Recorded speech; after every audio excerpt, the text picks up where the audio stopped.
یہاں سے فوجیں چلیں گی، سیاہ علم برآمد ہوں گے، اور کوئی طاقت انہیں روک نہ سکے گی، ان کا منہ پھیر نہ سکے گی، یہاں تک کہ وہ ایلیا حضور کے زمانے میں یروشلم کا نام تھا، یہاں تک کہ ایلیا میں جا کر نصب ہو جائیں گے۔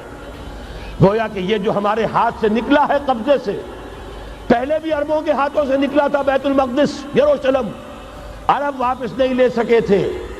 کرد خون صلاح الدین ایوبی اس نے واپس لیا، عربوں میں دم نہیں رہا تھا، عیاشیوں کی وجہ سے کھوکھلے ہو چکے تھے۔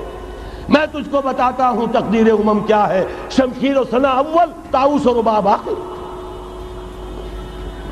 یہی وجہ ہے کہ تقریباً 20 صدی کے بعد ان کی حکومت ختم۔ آشمارا حق بود گر خون بارد بر زمین، بر زوال ملک مستعصم امیر المومنی۔ یہ ہوا کہ نہیں ہوا؟ جبکہ آئے ہیں تاتاری ہورڈز، اور جنہوں نے کہ آخری خلیفہ بنو عباس اسے محل میں سے نکالا، ایک کھال کے اندر لپیٹ کر، اور اپنے گھوڑوں کے سوؤں تلے کچل دیا۔ عرب معزول کر دیے گئے تھے، لیکن اب دوبارہ عربوں کو جب سہارا ملا ہے، لیکن اب بھی انہوں نے کہیں اسلام قائم نہیں کیا۔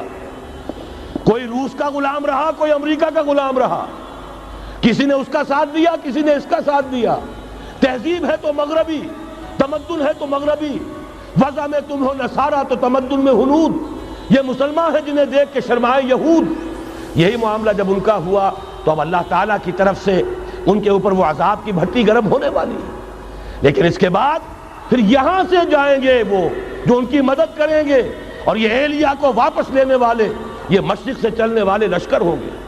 یہ اسی علاقے میں جب انقلاب آ جائے گا، یہ علاقہ خراسان اور پاکستان، جب یہاں نظام خلافت قائم ہوگا، یہاں سے اسلام کی توسیع ہوگی، اور یہاں سے جانب مشرق ہند اور جانب مغرب یہ جو یہودیوں کا سیلاب آ رہا ہے، ان دونوں کا مقابلہ کرنے کے لیے انشاءاللہ العزیز، ورنہ یہ اصابتان جو ہے ایک حدیث میں جمع کرنے کی کوئی اور حکمت ہو نہیں سکتی، ورنہ تو ہندوستان پہ کئی لشکر آئے ہیں، لیکن یہ کہ در حقیقت اسی وقت جبکہ عالم عرب میں وہ بھٹی دہکے گی، اسی وقت یہاں انقلاب آ چکا ہوگا۔ ایک طرف یہاں سے مدد کے لیے لشکر جائیں گے کہ جو مسلمان عرب جو ہیں ان کی مدد کریں گے، حضرت مہدی کے جھنڈے تلے لڑیں گے، حضرت مہدی کی حکومت کو مستحکم کریں گے، یؤتون للمہدی۔ دوسری طرف وہ ہندوستان کی طرف پیش قدمی کریں گے، اور یہیں سے جیسے اس وقت سیلاب نکلا تھا جزیرہ نما عرب سے، ایک داہنی طرف ایک بائیں طرف، ایران، افغانستان، ترکستان، ادھر مصر، لیبیا، الجزائر، مراکش، موریتانیہ، اسی طریقے سے انشاءاللہ اسی علاقے سے اس کا آغاز ہوگا اور بات آگے بڑھے گی۔ تو غرب اصل حاصل کیا ہے؟ یہ ہونا ہے، پچھلے آثار ثابت کر رہے ہیں کہ ہونا ہے، حضور کی احادیث بتا رہی ہے کہ یہی سے ہونا ہے۔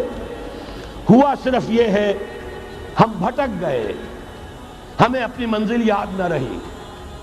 میں تو بہرحال ان لوگوں میں سے ہوں جنہوں نے نعرے لگائے تھے پاکستان کا مطلب کیا، لا الہ الا اللہ۔ میں سن 46 میں یہاں حبیبیہ ہال میں قائد اعظم نے مسلم اسٹوڈنٹ فیڈریشن کے جس اجلاس کو خطاب کیا تھا، ضلع حصار سے جو 2 ڈیلیگیٹ آئے تھے ان میں سے ایک میں تھا۔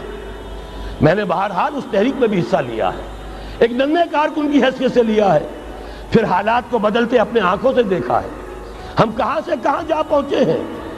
ضرورت صرف اس بات کی ہے کہ آج ہمارا حال یہ ہے، ہماری قیادت، ہماری سیاست ان لوگوں کے ہاتھ میں ہے کہ وہ فریب خوردہ شاہی کے پلاح و کرگسوں میں اسے کیا خبر کہ کیا ہے، تب وہ تاب جاویدانہ، ان کی تہذیب مغربی، ان کی ذہنیت مغربی، ان کی وضاقتہ مغربی، ان کا تمدن مغربی، ان کی سوچ مغربی، ان کے سارے اطوار مغربی۔